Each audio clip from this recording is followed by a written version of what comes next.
Famílias bem edificadas, com bases sólidas, produzem uma igreja forte, pujante, intrépida. E todos nós sabemos que quando nós viemos a um lugar como esse, nós temos convicção que aqui não é exatamente um lugar sagrado, mas eu creio que o lar onde vivo com minha esposa, filhos e agora netos, ali é um templo ao Senhor. É nos lares que nós temos as maiores batalhas, onde às vezes temos derrotas, mas também temos grandes vitórias. E ao longo desses anos eu me sinto muito abençoado por Deus.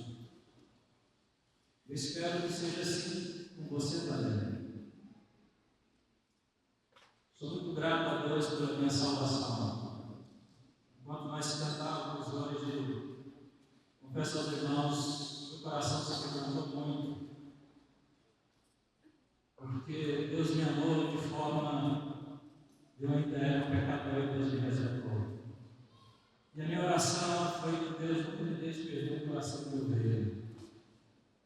Eu continuo servo e sujeito a todos os irmãos. Mas eu espero que você tenha uma família abençoada. Deus quer edificar uma casa firme e uma igreja forte nesses dias. Se Deus fosse avaliar a igreja pela sua casa, de 0 a 10, qual seria a sua nota? Se Deus fosse avaliar a igreja pela sua casa, qual seria a nota? Qual a nota que você receberia? Só para você ir pensando. O texto de partida, os irmãos não precisam de abrir a Bíblia, vocês vão memorizar o texto, é apenas uma frase. Inclusive, os irmãos do setor são sempre os primeiros a ouvir o que eu vou compartilhar com a igreja. Se eles aprovam, eu compartilho. Se eles desaprovam, eu não venho. Então, mas eu gostaria de compartilhar com os irmãos a partir de Lucas 17, 32, é apenas uma frase, não precisa de abrir. Lá está escrito assim: lembrai-vos da mulher de Ló.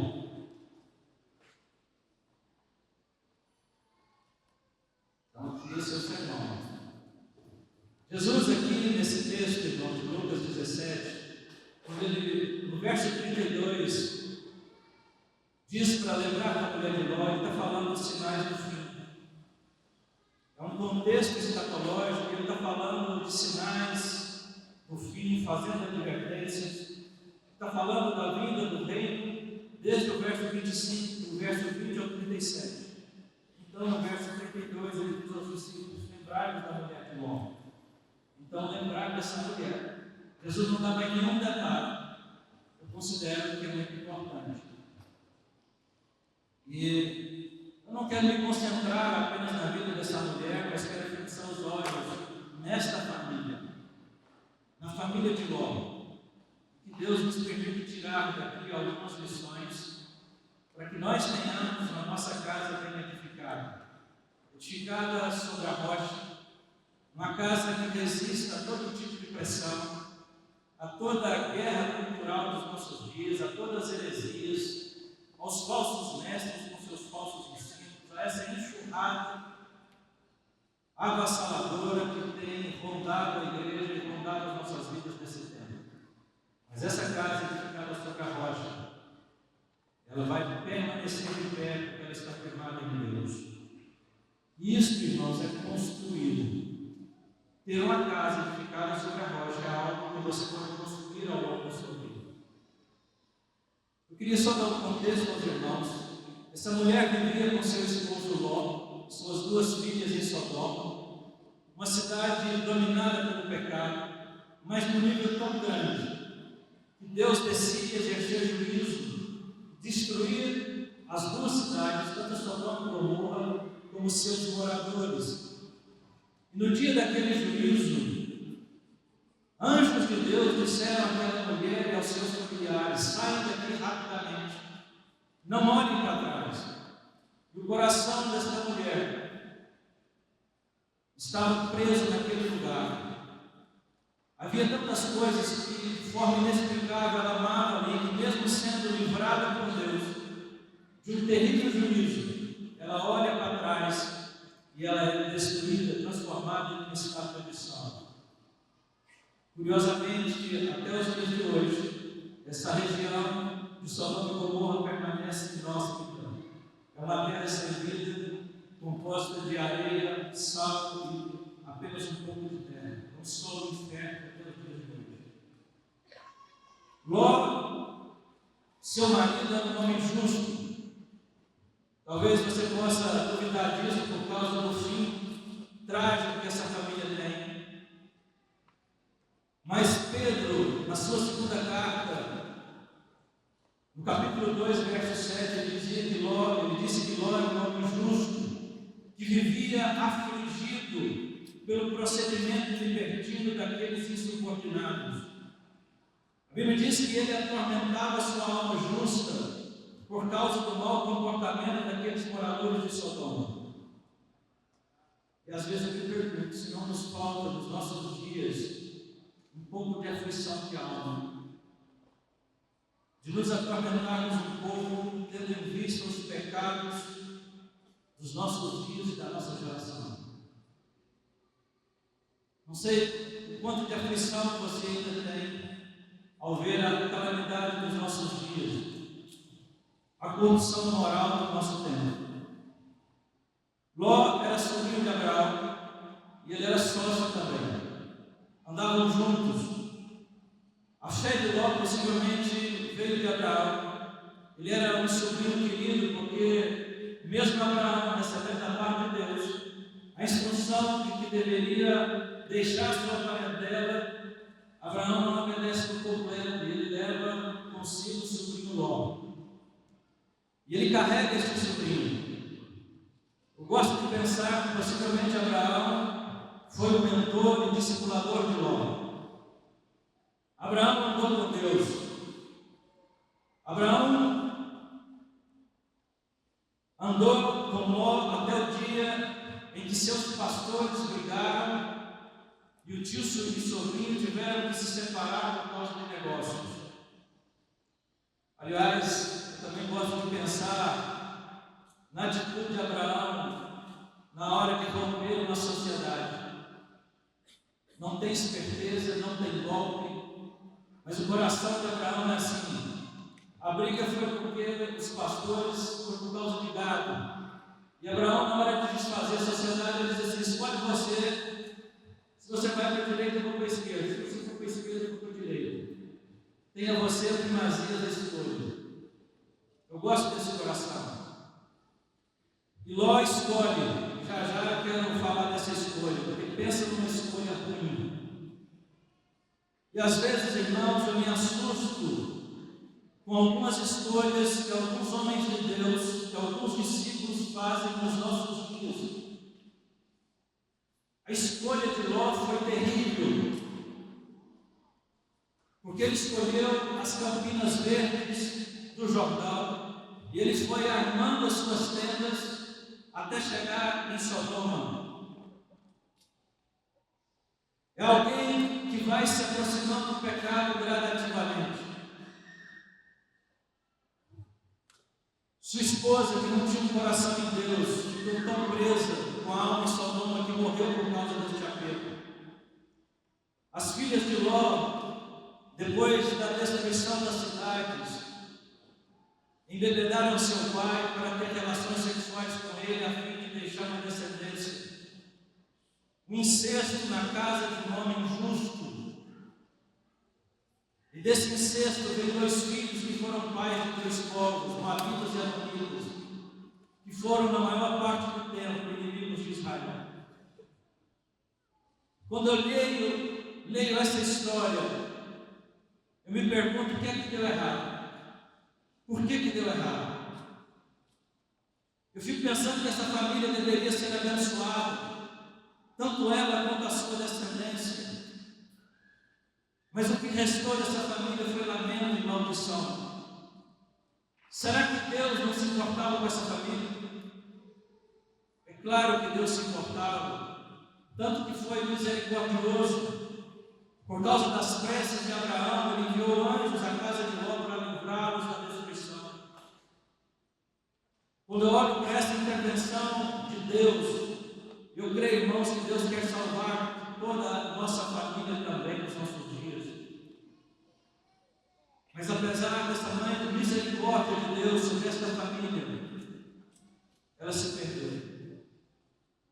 Eu aprendo que mesmo sendo um discípulo de Deus, tendo Deus se movendo a nosso favor, isso não nos garante ainda uma casa estável. É preciso que o amor de Deus e a intenção de Deus se concretizem em nossas atitudes e as escolhas e as decisões sábias que vamos tomar. Eu queria então ver um pouco dessa história e daqui tirar algumas lições. A primeira lição, irmãos, é que a ambição não é a bússola mais confiável para as nossas vidas.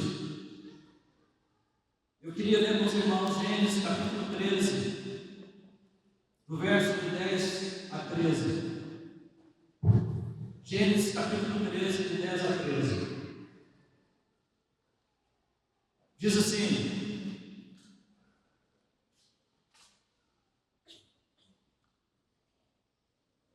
levantou Ló os olhos e viu toda a campina de Jordão, que era bem regada antes de haver o Senhor destruído Sodoma e Gomorra, como o jardim do Senhor, como a terra do Egito, como quem vai para Zoar. Então Ló escolheu para si toda a campina do Jordão e partiu para o oriente, separaram-se um do outro. Habitou Abraão na terra de Canaã e Ló na cidade da campina, e armando as suas tendas até Sodoma. Ora, os homens de Sodoma eram maus e grandes pecadores contra o Senhor. O que é ambição, irmãos? É o anseio veemente de alcançar determinado objetivo. É diferente do avarento. O avarento é o apego excessivo às riquezas.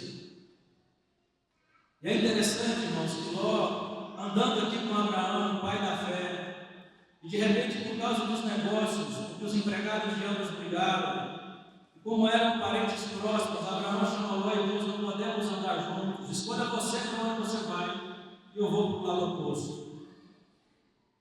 E é interessante que, se lermos o contexto, Abraão ora ao Senhor, levanta um altar. O Ló parece não se importar em ouvir a Deus, porque ele confia nos seus olhos. Ele olha e vê as campinas verdes e ele pensa assim: eu vou fazendeiro. Aqui tem pasto verde, tem água. Aqui eu vou prosperar. Abraão levanta no altar ao Senhor. O Ló escolhe baseado nos seus olhos naturais. Ele confia no seu taco. Ele confia no seu braço. Ele confia no seu próprio discernimento. E aqui, irmãos, a família desse homem justo começa a se desencaminhar. Porque no momento de decisão, de fazer uma escolha importante, ao invés de buscar a Deus, ele confia em seus olhos naturais. Como eu disse, Ló era fazendeiro, tudo que um fazendeiro deseja é pasto verde e água tranquila.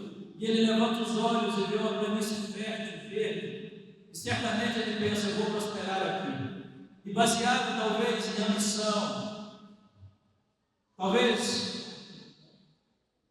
num desejo de prosperidade, ele vai naquela direção junto com sua família e, sem perceber, ele vai se aproximando, armando as suas tendas em direção a um lugar maldito. Sodoma e Gomorra eram cidades terrivelmente pecaminosas, a tal ponto que Deus resolve destruí-las junto com seus habitantes.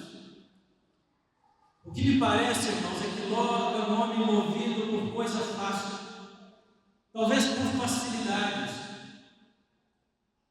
Quantos negócios fáceis não têm surgido nos nossos dias? Mas será que neles contém a bênção de Deus?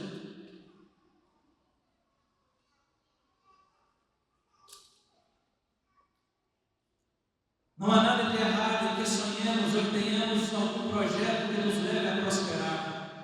Aliás, eu creio que Deus quer nos prosperar financeiramente. O problema é quando isso nos governa e se torna o centro de nossas vidas. E pior, é quando esse sonho de ficar rico ou de prosperidade expõe a nossa família. Nossa família fica exposta aos desejos e às ambições carnais. Há algo, irmãos, que vale mais que dinheiro, vale mais do que o sucesso e conforto, ou qualquer tipo de prosperidade nessa terra. O que toca a eternidade vale muito mais. O centro da vontade de Deus é o melhor lugar para se estar e prosperar. Nem sempre é o lugar mais fácil para vivermos. E muitas vezes vai exigir de nós renúncia. Mas os resultados da renúncia, irmãos, feita na direção do Espírito Santo, serão impagáveis e imensuráveis. Muitas vezes, quando nós vamos pregar o Evangelho, nós sempre usamos, às vezes, o jovem rico, aquele que não quis abrir mão das riquezas. Mas, irmãos, vocês já pararam para pensar no que Jesus propõe àquele moço? Jesus diz assim, olha, vai, vende tudo quanto tens e terás um tesouro aonde? No céu. O próprio Jesus já havia afirmado que nós devemos ajuntar tesouro no céu, onde a traça e a ferrugem não corrói. E ele diz para aquele jovem assim, você vai estar apenas trocando os locais aonde você está depositando teu dinheiro. Você vai tirar o teu dinheiro, tirar tuas riquezas, teus bens daqui. É como se Jesus dissesse, eles serão transportados para a eternidade, terás um tesouro no céu. Irmãos, quer troca melhor do que essa? E ainda Jesus diz para ele, vem e segue-me. Quando a gente fala, por exemplo, da parábola daquele homem que achou um tesouro no campo, a Bíblia diz que ele vai e vende tudo quanto tem. Nós usamos isso muitas vezes na aplicação da porta para dizer, você precisa abrir mão da sua vida, dos teus bens. Esse é o Evangelho do Reino, porque você, além de dispor todo o seu coração, você precisa se dispor a Deus, entregar tua vida ao governo de Cristo, ao senhorio de Jesus. Mas a Bíblia diz que aquele moço que comprou o campo, como é que ele voltou depois? Cheio de alegria. Irmãos, quase sempre o que nós renunciamos é nada, perto daquilo que nós vamos ganhar. É uma pena que o nosso coração às vezes fique preso a mesquinharias nessa terra, porque o fruto da renúncia muitas vezes é impagável, imensurável, porque toca a eternidade. Na hora de fazer uma escolha, mas aqui eu queria voltar, na hora de fazer uma escolha, de tomar uma decisão, como você decide? O que move o seu coração? O que te governa? Abraão, antes de tomar uma decisão, ele ora ao Senhor e ergue um altar. O Ló olha e vê as campinas verdes, confia no seu taco e naquilo que os olhos veem. Na hora que nós, você, eu, na hora que nós vamos tomar uma decisão, como decidimos? O que fazemos? O que move o nosso coração? É a vontade de Deus que opera? Ou é a ambição do seu coração em conquistar coisas e algum conforto? O melhor lugar, irmãos, para se tomar decisões, primeiro, não é confiando em si mesmo, nem perante um chefe incrédulo, ou algum gerente de banco, ou algum mentor de finanças. O melhor lugar para se tomar decisões que vão afetar a nossa vida e a vida da nossa família é aos pés do Senhor. É ali que Deus nos fala e nos dá direção. Ló foi seduzido pelas campinas verdes e, sem perceber, foi se aproximando cada vez mais de um ambiente de pecado. Pode ser que Ló continuava fazendo seus cultos, suas orações,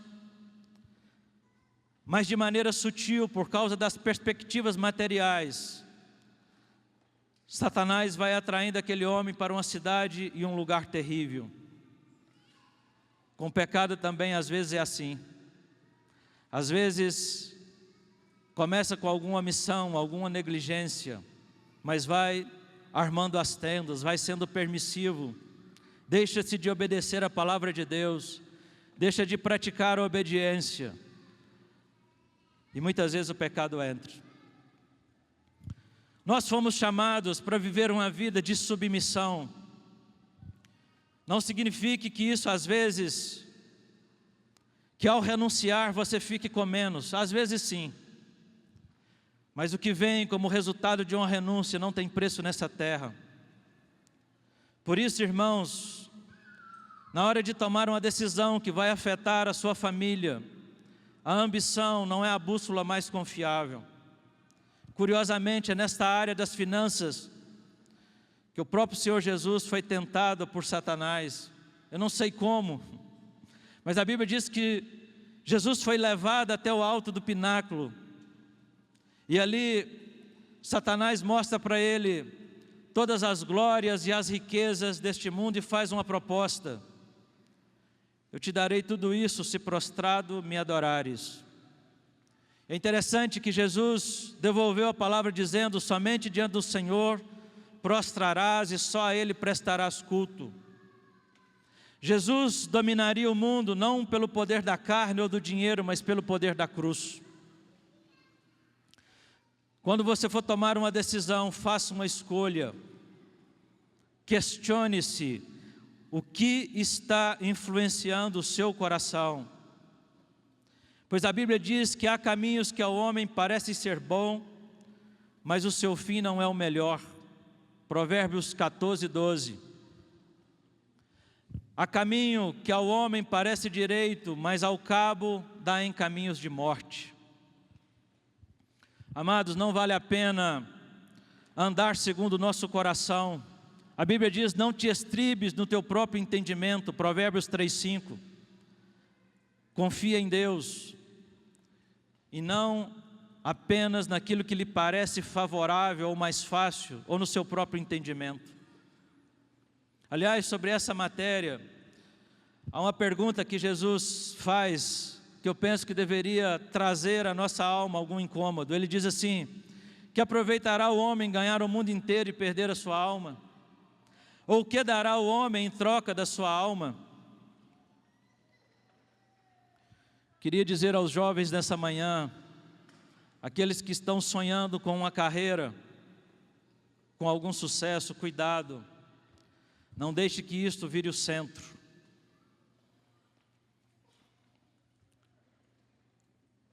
Sabem o que aconteceu com essa escolha de Ló? Suas filhas e sua esposa se perderam em Sodoma. E aqui eu queria entrar na segunda lição. Abram comigo lá em Gênesis 18, de 20 até o 32. Gênesis capítulo 18, do 20 ao 32. Pois bem, Gênesis capítulo 18, verso 20 a 32, diz assim: disse mais o Senhor: com efeito o clamor de Sodoma e Gomorra tem se multiplicado, e o seu pecado se tem agravado muito. Descerei e verei se de fato o que tem praticado corresponde a esse clamor que é vindo até mim. Se assim não é, sabê-lo-ei. Então partiram dali aqueles homens e foram para Sodoma. Porém Abraão permaneceu ainda na presença do Senhor. Aproximando-se ele, disse: destruirás o justo com o ímpio? Se houver porventura 50 justos na cidade, destruirás ainda assim, e não pouparás o lugar por amor dos 50 justos que nela se encontram? Longe de ti fazeres tal coisa, matares o justo com o ímpio, como se o justo fosse igual ao ímpio. Longe de ti, não fará justiça o juiz de toda a terra? Então disse o Senhor: se eu achar em Sodoma 50 justos dentro da cidade, pouparei a cidade toda por amor deles. Disse mais Abraão. Irmãos, aqui Abraão vai insistindo, e eu quero pular logo para o verso 32, porque ele vai insistindo na leitura, na sua intercessão, e ele vai diminuindo de 5 em 5, e no verso 32 diz assim: disse ainda Abraão: não se ire o Senhor se lhe falo somente mais esta vez, se porventura houver ali 10. Respondeu o Senhor: não o destruirei por amor dos 10, Tendo cessado de falar a Abraão, retirou-se o Senhor e Abraão foi para seu lugar. Irmãos, desse texto eu quero tirar uma segunda lição. Quem não influencia é influenciado. Ou você se torna uma fonte divulgadora dos valores do reino, ou você será engolido por aquilo que está à sua volta. Digo isso porque Deus nos céus, Ele olhou para aquelas duas cidades e disse: é muito pecado, eu não suporto mais, e Ele decide destruí-las. Mas Abraão, que era amigo de Deus, intercede. E é muito interessante, irmãos, porque quando eu olho para essa intimidade de Abraão com Deus, e de Deus com Abraão, porque é Deus quem decide compartilhar com Abraão o seu intento. É Deus dizendo assim: olha, eu vou destruir aquela cidade, mas possivelmente Abraão vai interceder, então eu vou me antecipar. E ele chega para Abraão e ele fala do juízo que exerceria sobre aquela cidade. Eu gosto de pensar nesse nível de intimidade de Abraão com Deus, a tal ponto do Deus não se sentir confortável de não dar a Abraão a conhecer os seus desígnios. Isso não desafia o nosso coração, irmãos? A comunhão com Deus. Deus então compartilha com Abraão suas intenções, como um amigo compartilha seu amigo. E quando Deus fala com Abraão, Abraão parece que liga o modo intercessor, e ele fala, ele usa uma argumentação, como se ele quisesse ensinar o Senhor, como se ele quisesse que Deus pensasse duas vezes. Ele diz: Deus, você vai matar o justo com o ímpio? Não fará justiça o juiz de toda a terra? Longe de ti fazeres tal coisa. Aí Deus diz que se achar 50 não vai destruir. E Abraão começa, e na hipótese de faltar 5 para 50, se for 45, e ele vai baixando até chegar em 10. E o curioso é que não havia 10. Por isso Deus destrói. Então a primeira lição aqui, irmãos, é essa intimidade de Deus com Abraão, de Abraão e Deus. Segundo, é que quem não influencia é influenciado.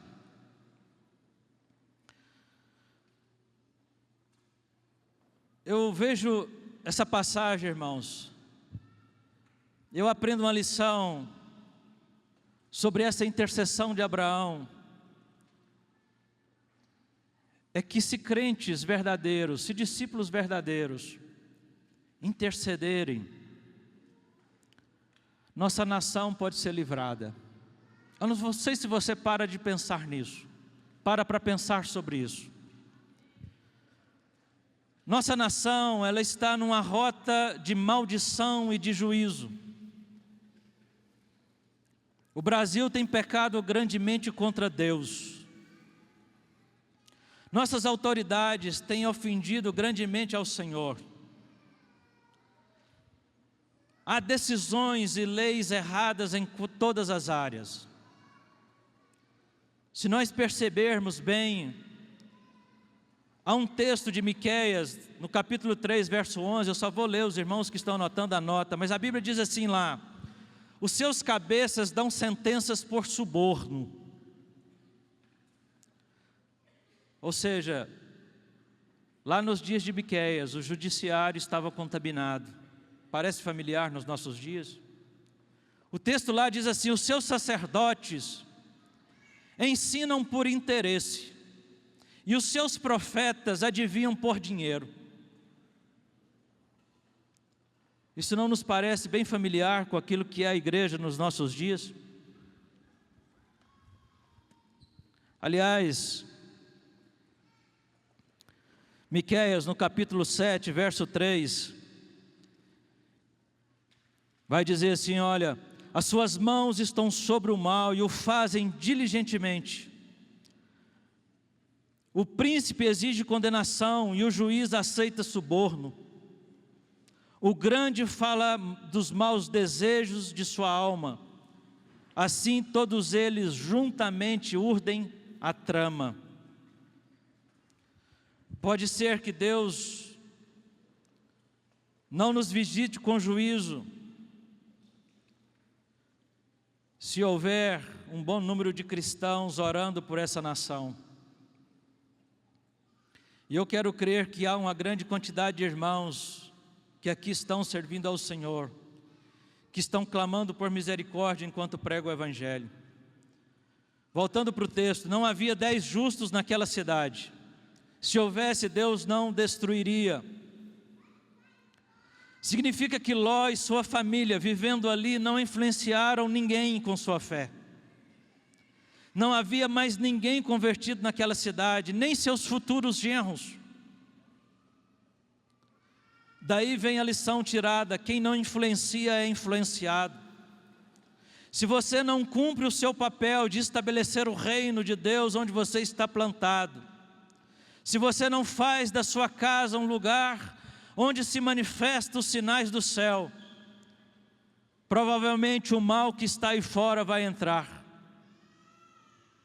Ou você se torna luz, ou você sucumbe às trevas. Ou você governa, ou será governado. Ou você se torna um santo, ou se tornará um profano. A mentalidade de Sodoma entrou no coração daqueles familiares. Ló ficou tempo demais naquela cidade, irmãos, e não protegeu a sua casa dos males que ali habitavam. E aqui eu queria te fazer uma pergunta: sua casa é um lugar de manifestação da glória de Deus? Você influencia com os valores do reino? Ou você está sendo influenciado? Ou você está apenas vivendo, lutando contra o pecado, e muitas vezes sucumbindo a ele, mas não é luz? Uma outra pergunta: quantas famílias, quantas pessoas vieram para a igreja e se renderam a Cristo por causa do seu testemunho e da sua família? Quantas pessoas você ganhou para Jesus? Porque ou nós influenciamos ou seremos influenciados. Pais, quando você envia seus filhos para a escola, para o ensino médio, ou para a faculdade, ou para o curso técnico, você os envia prontos para serem luz? Ou você os envia como ovelha para o matadouro? Você os prepara, investe em entendimento, conteúdo. Você o envia treinado a pregar e a fazer o bem? Não envie seu filho para um ambiente hostil à fé, sem primeiro não capacitá-lo fortemente em Deus, sabendo que ele estará num ambiente hostil à fé. Eu temo, irmãos, que há pais nos nossos dias que envia o filho como uma presa fácil, sem experiência com Deus, rasos de conteúdo, com pouco depósito. Serão presas fáceis. São como ovelhas no meio de lobos, sozinhos e despreparados, sem firmeza na fé, e provavelmente como candidatos à vítima do anticristo, que reina nas instituições desse país.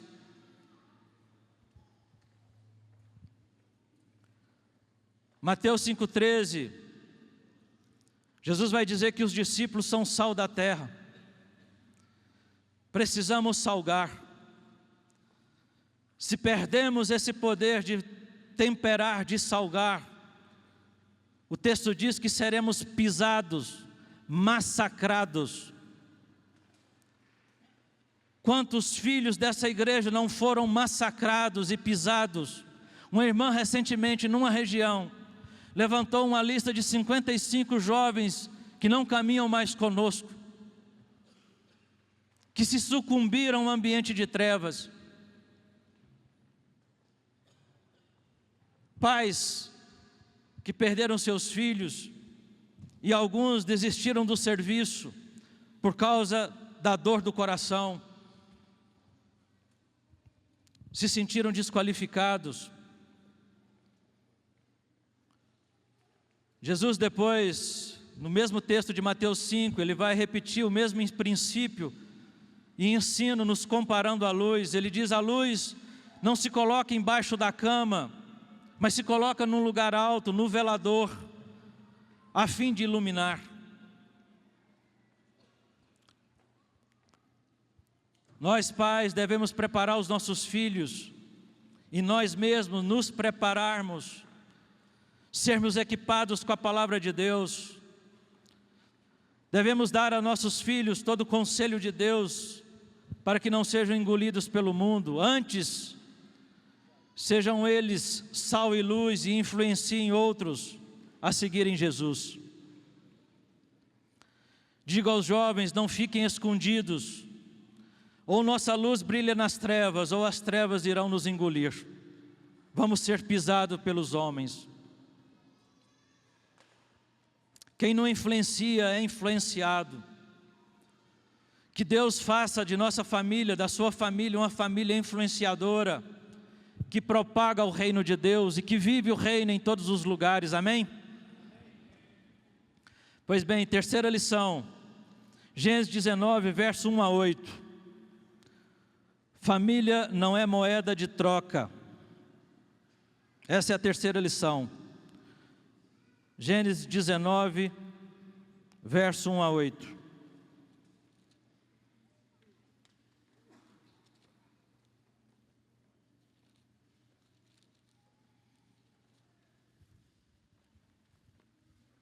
Diz assim o texto: ao anoitecer vieram 2 anjos a Sodoma, e cuja entrada estava Ló assentado. Este, quando os viu, levantou-se indo ao seu encontro, prostrou o rosto em terra, e disse-lhes: eis agora, meus senhores, vinde para a casa do vosso servo, pernoitai nela e lavai os pés. Levantar-vos-ei de madrugada e seguireis o vosso caminho. Responderam eles: não, passaremos a noite na praça.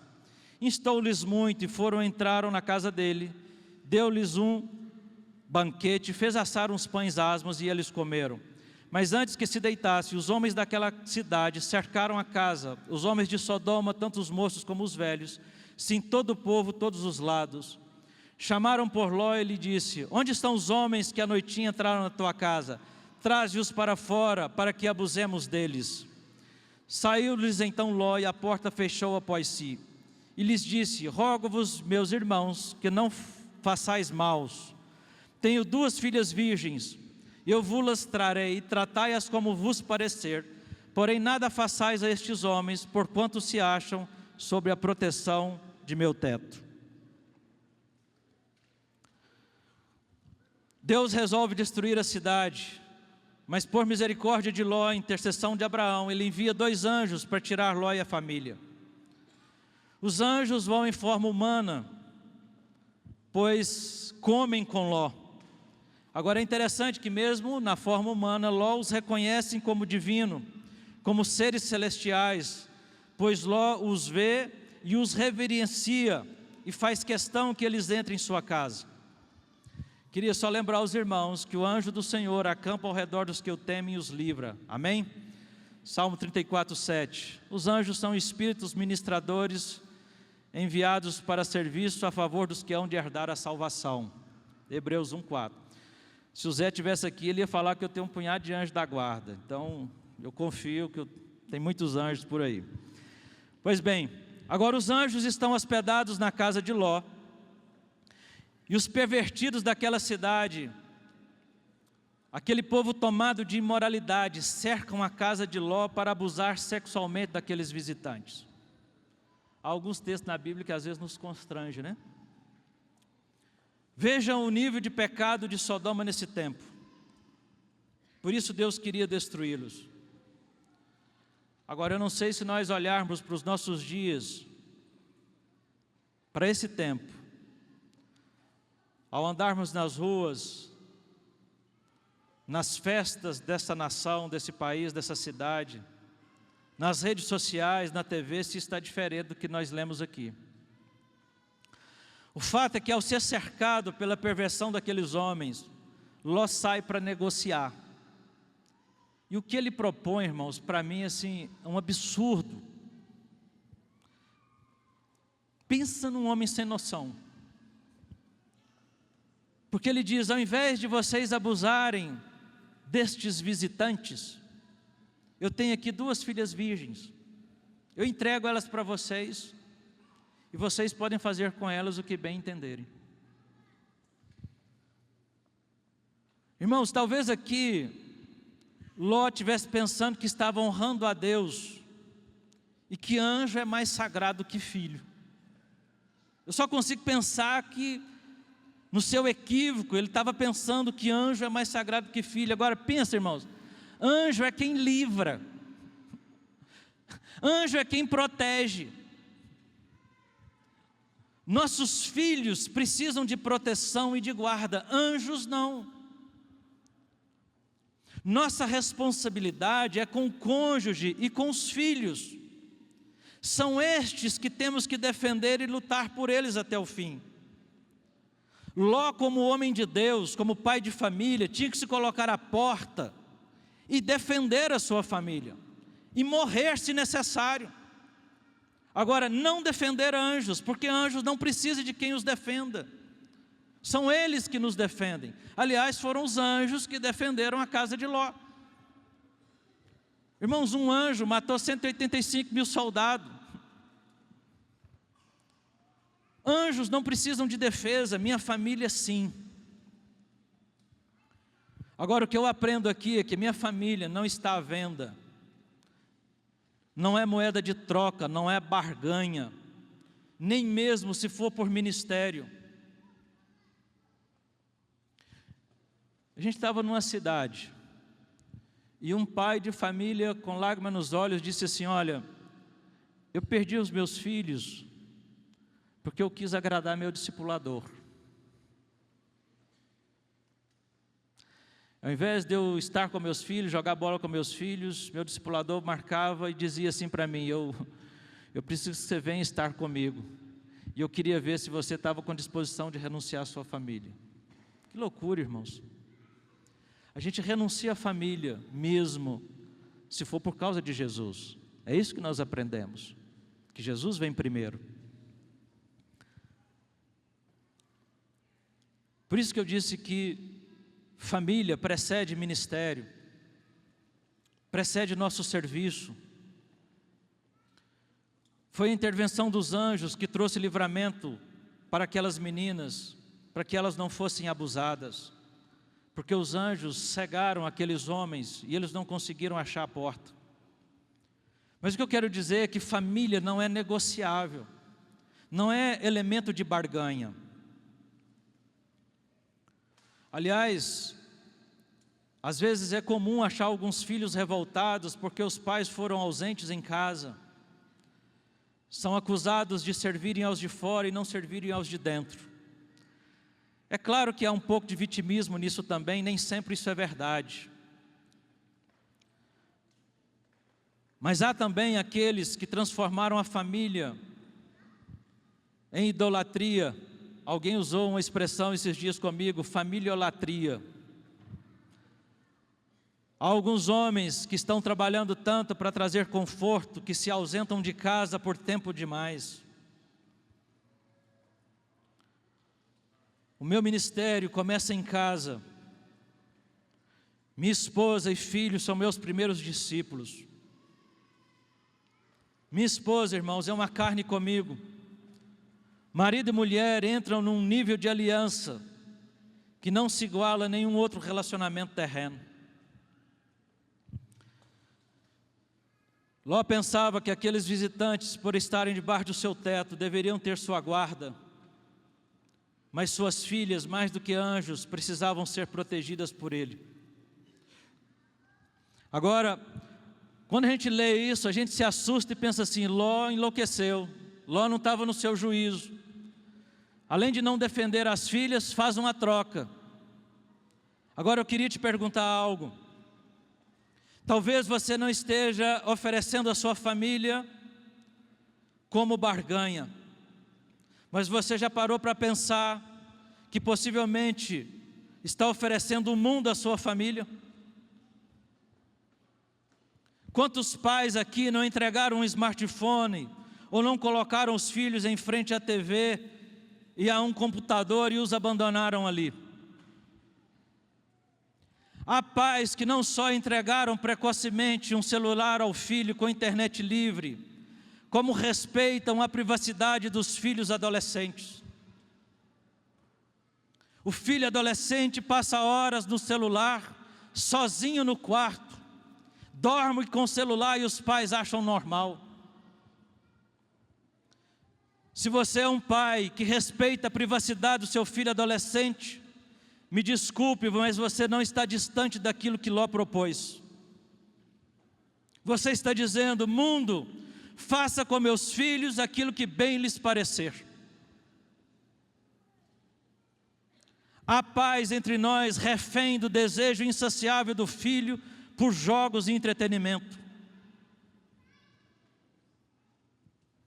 Se você quer colocar seus filhos na porta do inferno, indefeso, dê um smartphone para ele e respeite a privacidade dele. Você jamais vai recuperar a mente e o coração desse filho. Tenhamos temor, irmãos, e sejamos sábios. Houve filhos no retiro dos arautos dizendo que passava 10 horas no smartphone, com jogos e entretenimento. E quantos não confessaram pecado de pornografia? E é você, pai, responsável por isso, porque você deu e consente. Há mães que, para terem um pouco de paz e sossego, por não terem controle sobre os filhos, coloca na frente de um celular ou deixa em frente à TV e abandona ali, e não sabe o que o filho está assistindo ou vendo.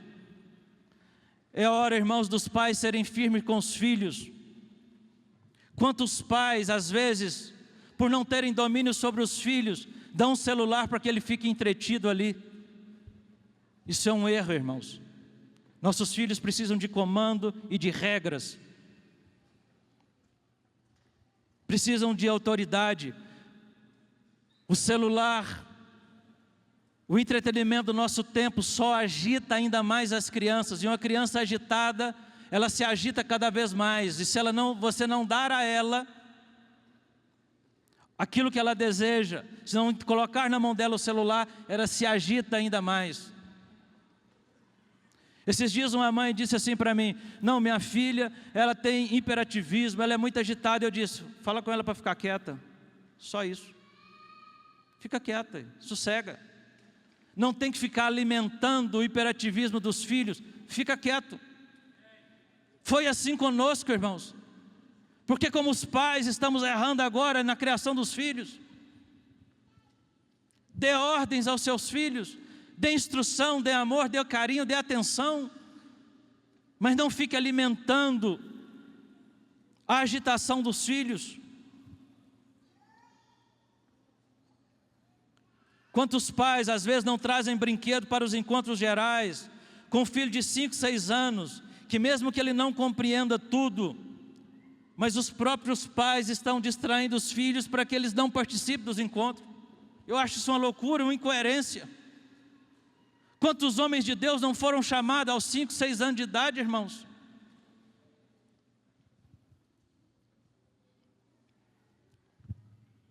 As filhas de Ló só não foram abusadas porque Deus interviu. Senão seriam abusadas em praça pública, com a condescendência do pai. Eu não gosto nem de pensar de como seria a vida delas depois disto. Nós precisamos de entender que família é prioridade. Só não pode ser impedimento para servir a Deus, mas continua sendo prioridade em nossa oração e clamor.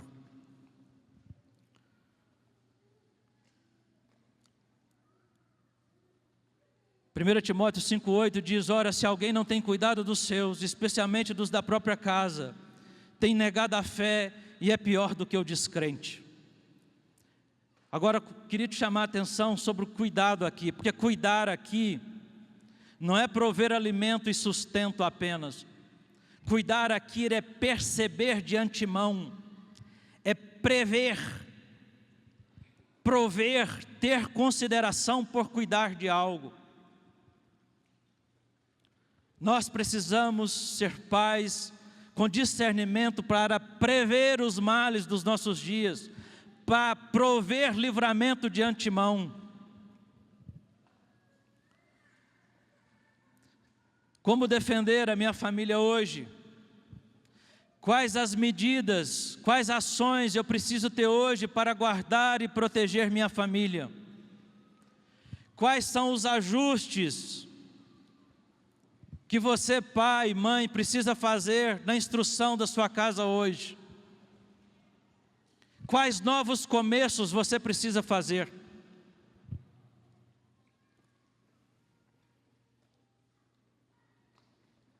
Quarta lição, só tem mais duas, irmãos. Um lar misturado será um lar dividido, e aqui eu vou apressar um pouquinho. Um lar misturado será um lar dividido.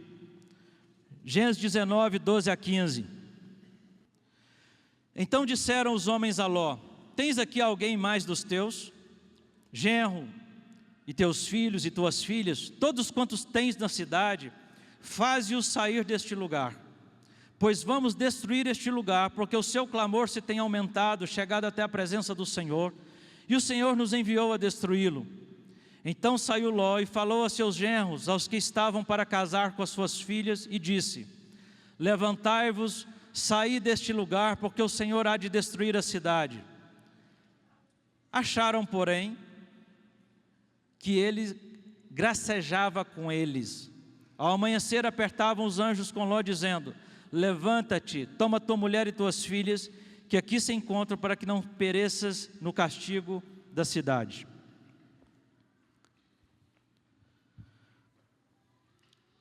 Os anjos estão na casa de Ló, o juízo de Deus está chegando, os genros, os noivos das filhas, aqueles que estavam comprometidos com aquelas moças, eles não levam Ló a sério. A Bíblia diz que eles achou que Ló estava brincando, que estava gracejando, eles zombam. O testemunho de Ló, sua fé, seu exemplo, não conseguiu fazer com que seus genros temessem a Deus. Em outras palavras, Jó casaria suas filhas com homens ímpios. Agora é curioso, irmãos, que Abraão está vivendo um paralelo a Ló, em outro lugar, e quando chega a hora de casar aquele garotão de 40 anos, Isaac, ele chama um servo de confiança e faz o servo jurar, dizendo assim: olha, você vai fazer uma longa viagem, você vai até minha parentela, você vai buscar no meio dos meus parentes, dos meus irmãos, uma esposa digna para Isaac. E a Bíblia diz que assim fez Eliezer. Irmãos, aqui a gente vê o zelo de um homem de Deus. Agora, o que acontece com Ló? O Ló vive em Sodoma. E com quem que suas filhas vão casar? Com os homens de Sodoma. Com aqueles que não conheciam a Deus, que não temeram a Deus diante de Ló, cuja palavra fora dada por anjos. Não dão crédito a Ló. Estas moças só não casaram com esses ímpios porque foram tiradas de Sodoma. Ló não teve o mesmo zelo que Abraão. Naquele tempo, os pais escolhiam o casamento dos filhos, e já que não tem crentes, não tem discípulos em Sodoma, podem casar com esses incrédulos aí. Talvez Ló tenha sido dobrado pela paixão dessas moças, pelos sentimentos delas, mas ele não tem o mesmo zelo que Abraão tem na hora de casar o filho. Abraão diz assim: ó, você vai para uma terra longe, mas você vai buscar na minha casa. O Ló diz: pode casar por aí mesmo, está de bom tamanho. Agora, quantos pais entre nós, muitas vezes, não são dobrados pelo sentimento precoce dos filhos? Eu brinco, mas falando de forma séria, irmãos, filhos adolescentes muitas vezes vão se apaixonar, mas vai passar, porque a alma é instável, o sentimento é instável ainda. Agora, quando estão apaixonados, eles acham que acharam o cônjuge inocente. Agora, tem pais, irmãos, que dão ouvidos, que se dobram. Há pais que querem orar para saber se é de Deus. Irmãos, eu tenho muita dificuldade de crer que vai ser de Deus. Pode ter casos raros que seja, mas eu quero dizer assim, olha, a Bíblia, ela tem parâmetros. Primeiro, o texto vai dizer que não despertes o amor até que este não esteja pronto. Segundo, vai dizer assim, olha, cuida dos teus negócios lá fora, apronta a lavoura no campo, depois edifica uma casa. O valente adolescente não tem nem profissão, depende do pai, é sustentado pelo pai e acha que está pronto para iniciar um relacionamento bonitão. E quer o respaldo da igreja, quer o respaldo dos pais. Agora, o que me choca é que os pais às vezes querem respaldar, que os pais ainda querem saber se vão orar.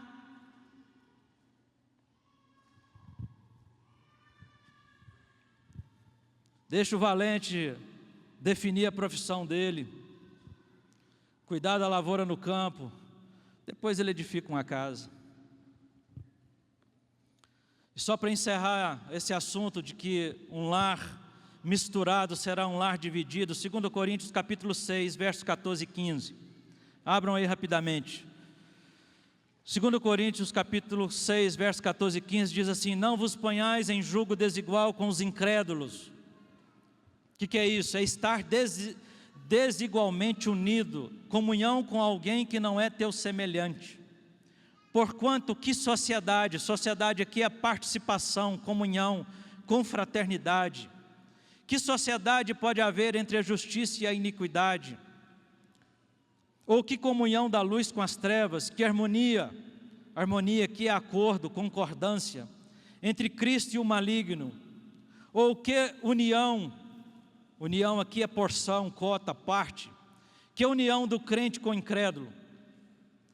Filhos de Deus, casa-se com filhos de Deus, amém? A moçada aí segura a onda e não quebra esse princípio. Se não tiver no arraial dos santos, não busque no acampamento dos filisteus, amém? Marcos 3, 24 e 25 vai falar de um reino dividido, ele não subsiste, não fica de pé. Também vai estar escrito lá em Mateus isso. Estas moças foram tiradas de Sodoma para não morrerem, possivelmente saíram dali feridas, apaixonadas por deixarem para trás os noivos, e curiosamente levaram consigo os pecados daquele lugar. É o que nós vamos ver daqui a pouco. Agora, irmãos, criação de filhos, uma vida sólida em Deus, isso é construído. Eu queria dar um testemunho rapidinho para os irmãos acerca da minha própria vida, porque tem a ver com escolhas que fazemos. Irmãos, quando eu casei, eu só tinha fé, tinha muita fé. Vendi um Fitinho 147, comprei aqueles móveis mais básicos e casei. Quando eu casei, antes de eu casar, minha esposa ganhava o dobro do que eu. Eu ganhava um salário meio e ela ganhava 3 salários mínimos. E eu disse assim: você vai ficar dentro de casa, porque nossos filhos terão uma mãe de tempo integral e um pai de tempo parcial, mas nós não vamos negociar isso. Então, quando eu casei, meu patrão me deu 2 salários mínimos, eu pagava 1 de aluguel e vivíamos 3 pessoas com salário mínimo. Minha esposa fazia unha em casa, ganhava alguma grana, eu administrava as finanças da casa, orçamento, só tinha um orçamento. Esses dias eu me assustei porque eu fiquei sabendo de alguns casais que tem 2 orçamentos, a mulher tem o dela e o marido tem o dele. Me assustei, mas tínhamos um só orçamento. E assim, irmãos, eu já orei para poder comprar uma frigideira no ano. Tipo assim, esse ano eu vou ver se eu consigo comprar uma frigideira. Meu primeiro ventilador, um irmão me deu. Um tanto de coisa que eu poderia dizer. Fralda descartável não se usava naquele tempo, era só fralda de pano. Lavava 90 fraldas de pano. Eu era o lavador oficial de fralda muitas vezes, e o passador, na mão. mas não negociamos princípios e valores do reino de Deus, irmãos. Fizemos escolhas, eu e minha esposa, a gente já foi disciplinado, já foi corrigido por um tanto de coisa, mas nós não negociamos submissão, não negociamos dependência e conselho dos irmãos, instrução dos discipuladores. Isso nos trouxe até aqui. Eu não sei como que você decide, como que você toma decisões, como que você faz escolhas. Irmãos, eu me sinto muito abençoado por Deus, mas eu me sinto ovelha, sujeita a cada um de vocês. Há uma história, irmãos, na nossa vida de renúncia, mas de milagres. Deus tem sido muito maravilhoso conosco. Agora, irmãos, nós não negociamos princípios, não abrimos mãos de valores. E eu queria animar você a guardar a sua casa, não negociar valores e princípios da parte do Senhor. Seja mãe de tempo integral, pai, priorize sua casa, defenda sua casa. São as escolhas e as obediências, irmãos, as sujeições, as renúncias, que muitas vezes vai nos dar uma vida próspera em Deus. Quando eu percebi que eu estava perdendo meus filhos para o mundo, eu tirei os 3 da escola de uma vez só. Não sabia o que fazer. Talvez hoje eu até nem tiraria os 3 de uma vez, deixaria uma, mas eu pensei assim, eu vou perder isso aqui. Eu quis guardar minha casa, eu não tirei meus filhos da escola, eu nem sabia o que fazer e nem sei o que eu fiz também não. No ponto de vista pedagógico, isso aí, não sei não, irmãos. Eu só pensei assim, olha, não foi uma decisão irresponsável, e aqui os irmãos, por favor, me entendam, porque há pais que tiram os filhos e os abandonam intelectualmente. Nós não fizemos isso não. Na época os recursos que a gente tinha era o telecurso 2º grau, a gente deu, arrumei uma professora particular, a gente foi se virando. Mas a minha decisão foi que eu pensei assim, olha, o mundo está ganhando isso aqui, eu vou perder, essa guerra está perdida. Esses meninos, eu passo 1 hora, 2 horas com eles por dia, eles passam 4, 6 horas com o mundo, sendo influenciados por todo tipo de educação. Eu pensei, vou tirar. E tirei por fé, mas por zelo, por pensar assim, eu não posso negociar isso aqui, eu não vou dar conta de conduzir a minha casa dessa forma.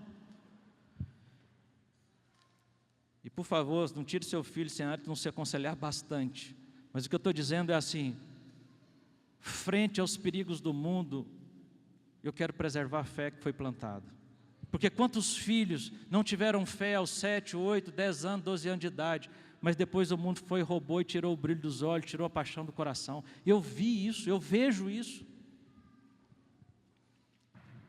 Que Deus nos dê discernimento para acertarmos o tempo correto de fazermos essas coisas. Pois bem, seu filho adolescente vai se apaixonar, fique firme, pai, se apegue nos princípios da palavra, não dobre pela paixão de alguém que tem uma alma instável ainda, não abençoe aquilo que Deus não está abençoando. Os pais não podem ser refém do sentimento dos filhos. Aliás, esses dias um pai falou assim, mas o rapaz é tão bom, que até parece um discípulo. Eu disse assim, a questão não é se ele é bom, é se ele é trevas, ou se ele é luz, é se ele está debaixo do senhorio de Jesus ou de Satanás, esse é o ponto. Então lares misturados se tornarão lares divididos. Pois bem, aliás, irmãos, essas moças foram tiradas de seus noivos, provavelmente sofreram. Ló poderia ter se posicionado para não expor suas filhas a esta dor, se ele tivesse tido o zelo de Abraão e não permitir que suas filhas casassem com homens incrédulos. Mas o pai aqui expôs as filhas a essa condição. Agora, o que eu quero dizer é que até os filhos adultos não precisam tomar decisões sozinhos diante da nossa omissão. Enquanto os filhos não têm controle da própria vida, quem decide são os pais. Quando forem adultos, tomarão decisões, farão escolhas pautadas na fé e na firmeza dos pais. Mas se por acaso essas escolhas não forem pautadas na fé, de acordo com a palavra de Deus, como pai, também não estarei de acordo e não deixarei de manifestar a minha opinião e conselho. É assim que pais que temem ao Senhor e têm compromisso com a sua descendência fazem. Vão agir como Abraão e não como Ló. Quinta lição: quem é lento para obedecer, apressa a sua própria ruína. Quem é lento para obedecer, apressa a sua própria ruína. Gênesis 19, 16 a 18, diz assim, irmãos, só mais um tempinho, Gênesis 19, 16 a 18, diz assim: como porém se demorasse, pegaram-no os homens pela mão, a ele, sua mulher e as 2 filhas, sendo-lhes o Senhor misericordioso, o tiraram e o puseram fora da cidade. Havendo-os levado fora, disse um deles: livra-te, salva a tua vida, não olhes para trás, nem pares em toda a campina, foge para o monte para que não pereças.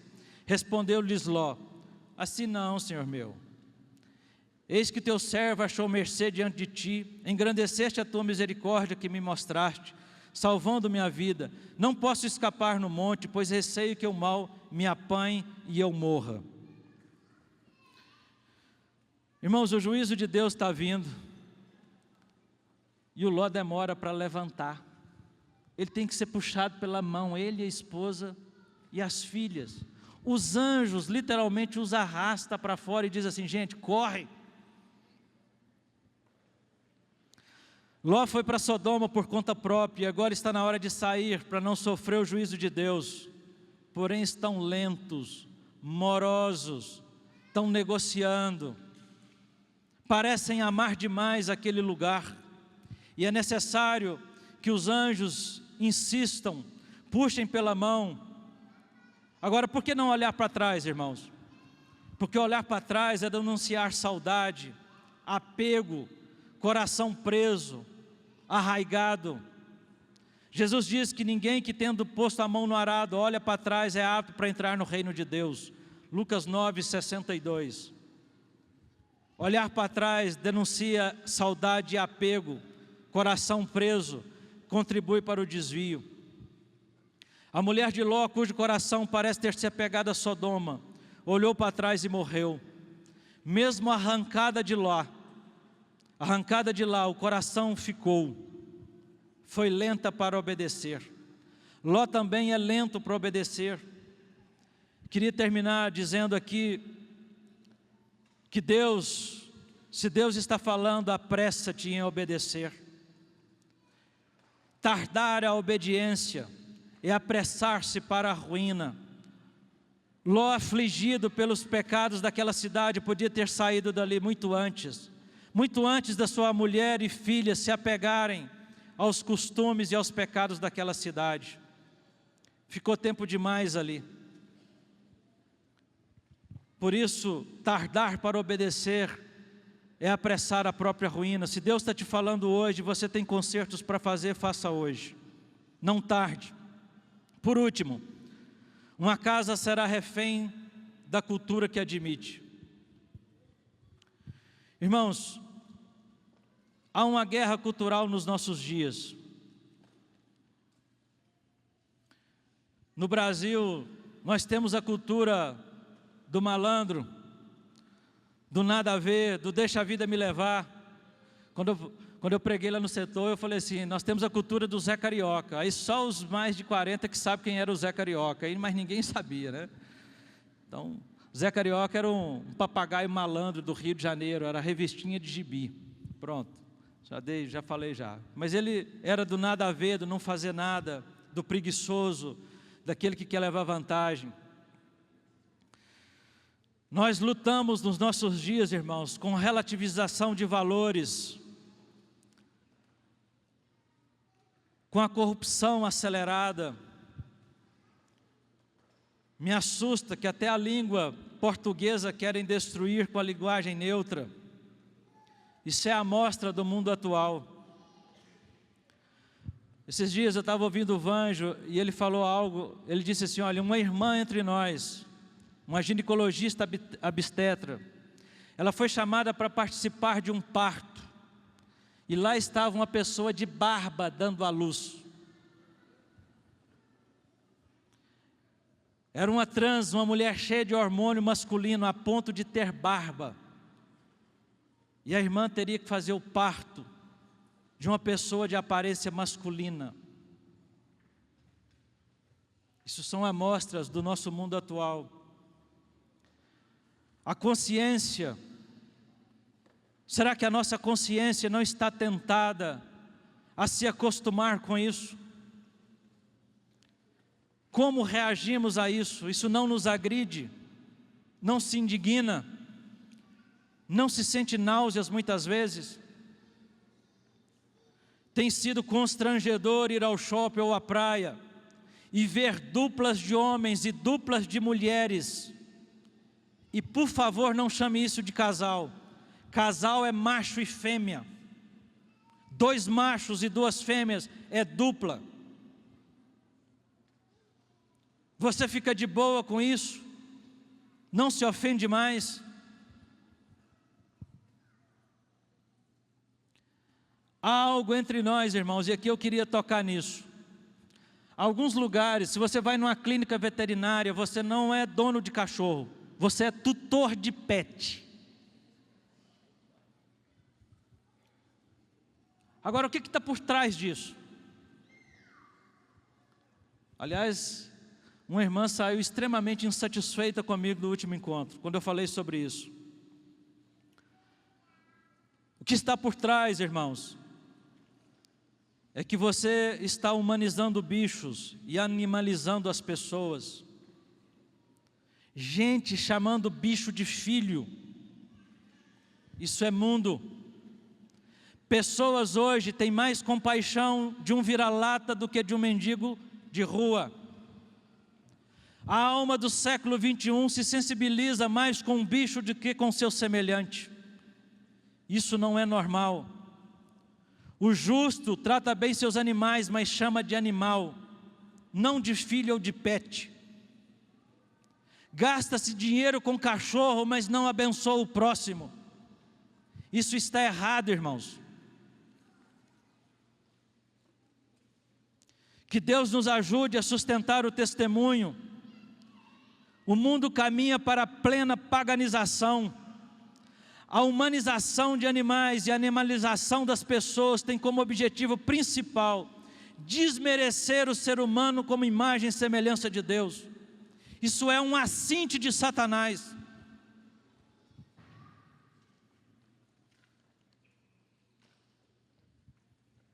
O que dirá do feminismo, que fez com que a mulher do século 21 enxergasse os filhos como um peso, como um fardo, enxerga a maternidade como um castigo. O homem virou um rival, o assassinato de bebês um direito e a libertinagem uma conquista. É isto que o feminismo vem produzindo. Esse ano foi impossível ver as Olimpíadas. Olimpíada sempre foi esporte. Na abertura, já não deu para assistir a abertura. Eu não vi mais nada, a não ser um vídeo do meu genro me mandou de um homem batendo uma mulher no boxe. Isso foi a Olimpíada nos nossos dias. É assustador, irmãos.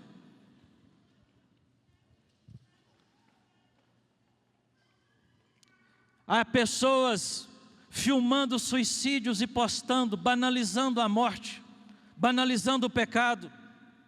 E há irmãos assistindo com tranquilidade na alma. Me assusta tanto quem posta quanto quem assiste.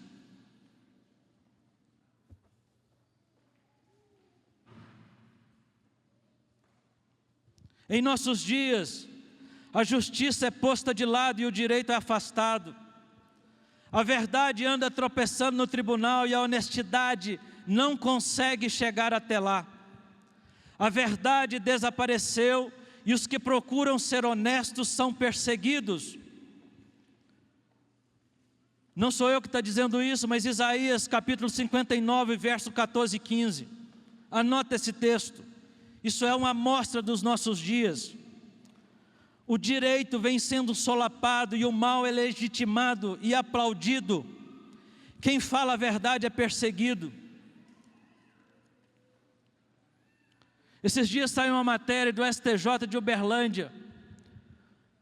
Aprovaram um aborto de uma criança de 7 meses no ventre.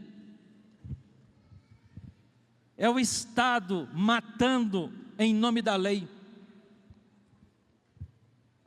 Isso deveria nos assustar, irmãos, porque são as amostras do que nós estamos enfrentando.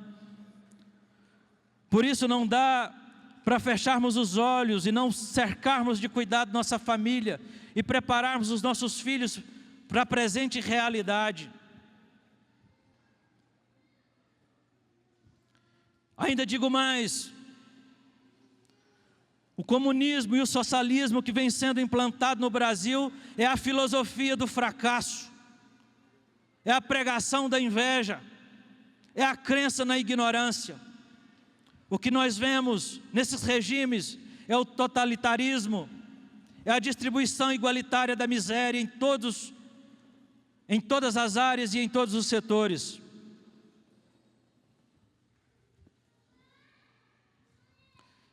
Que Deus nos ajude a proteger a nossa casa e a estarmos atentos aos perigos que nos rondam no nosso tempo. Agora eu queria terminar lendo Gênesis 19, de 30 a 38.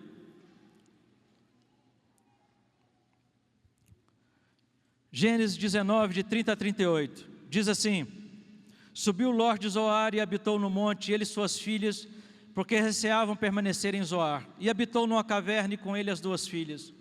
Então a primogênita disse à mais moça: Nosso pai está velho e não há homem na terra que venha unir-se conosco, segundo o costume de toda a terra.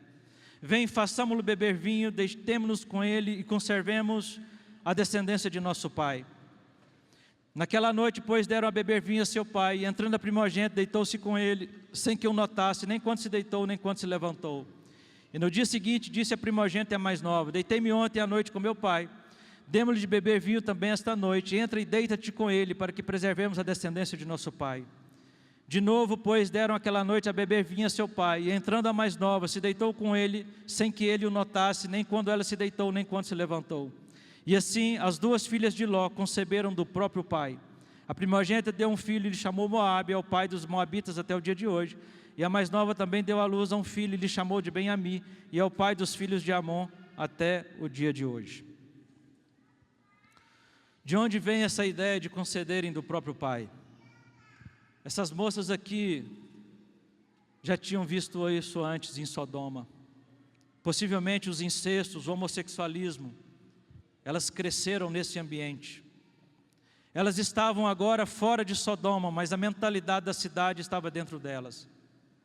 Saíram de Sodoma, mas Sodoma não saiu delas.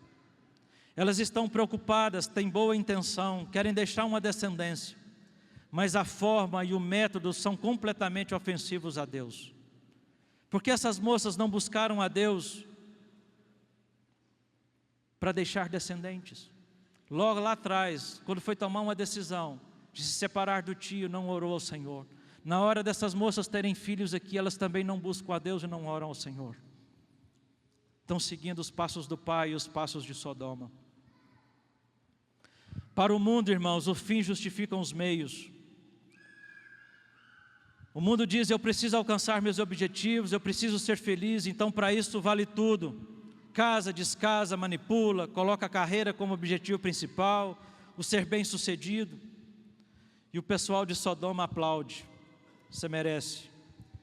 É assim que tanta gente tem se lançado para conquistar uma felicidade que não tem como base os princípios de Deus. Eu jamais pudesse imaginar que as pessoas mudariam de sexo para tentarem ser felizes. Mas é uma amostra do mundo que nós estamos vivendo. O assassinato de bebês sendo legitimado é uma amostra. A imoralidade é uma amostra. Para as filhas de Ló, o incesto era justificável. A mentalidade do mundo havia conquistado seus corações. Qual é a mentalidade dos seus filhos? Quais são seus valores, seus princípios? Quem eles admiram? Quais são seus entretenimentos? No que gastam tempo? Quais são seus objetivos? Para que são? Quais são seus valores?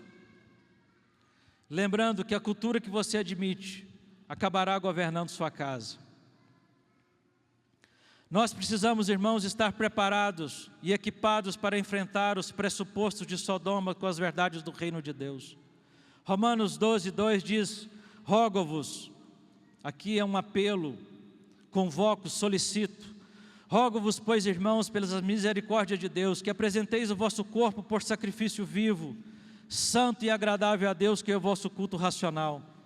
E não vos conformeis, não entrem no padrão, não entrem na forma, não se deixem amoldar com este presente século, mas transformai-vos, mudem de forma, pela renovação da vossa mente, para que experimenteis qual seja a boa, agradável e perfeita vontade de Deus. Que nós não nos amoldemos a este mundo, nem amemos este mundo, amém? Ló não conseguiu mudar a mente das suas filhas, e estas eram como mulheres de Sodoma dentro da sua casa, incestuosas, imorais. Uma tristeza.